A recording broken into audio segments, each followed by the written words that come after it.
3 minutes. Thank you, Mr. Speaker. I rise in respectful opposition to H.R. 471, the so-called Fix Our Forests Act. Right now, as we all have seen, tens of thousands of families are without homes. 28 people that we know of have died. The scale of the devastation in Los Angeles is just unthinkable. Now, I represent a district just to the south of this catastrophe.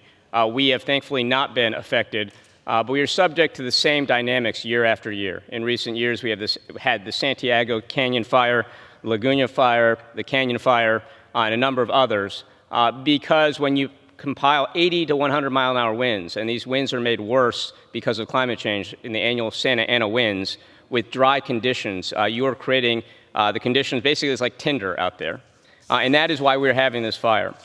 And I just want to note that this particular bill would have done nothing to have prevented the Los Angeles fires, would do nothing to prevent similar wildfires going forward.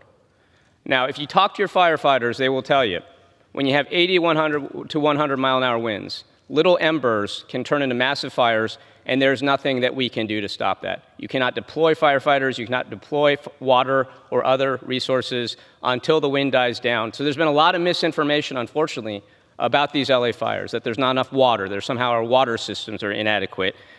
We have had these things that many have described as blowtorches, trying to fight a fire that is like a blowtorch.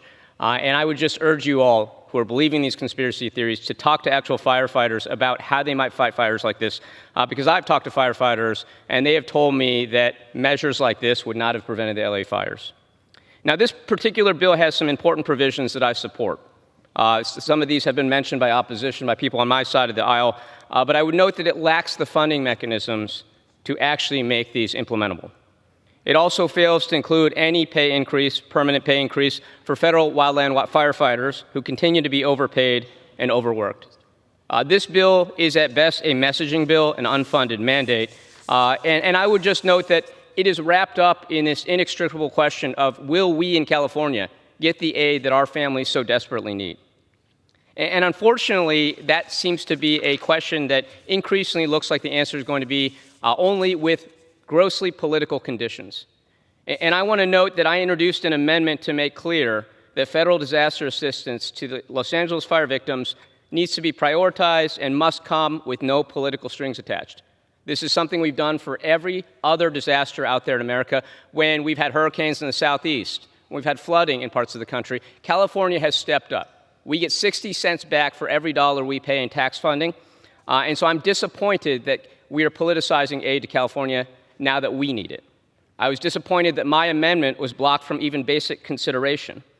And I'm disheartened to learn that House and Senate Republicans continue to threaten conditions on the basic aid that Californians need right now. This is something un-American and consistent with every other federal disaster response. So I respectfully yield back. With that, I urge my colleagues to vote no. The gentleman's time has expired. Mr. Chairman. The gentleman from California reserves. The gentleman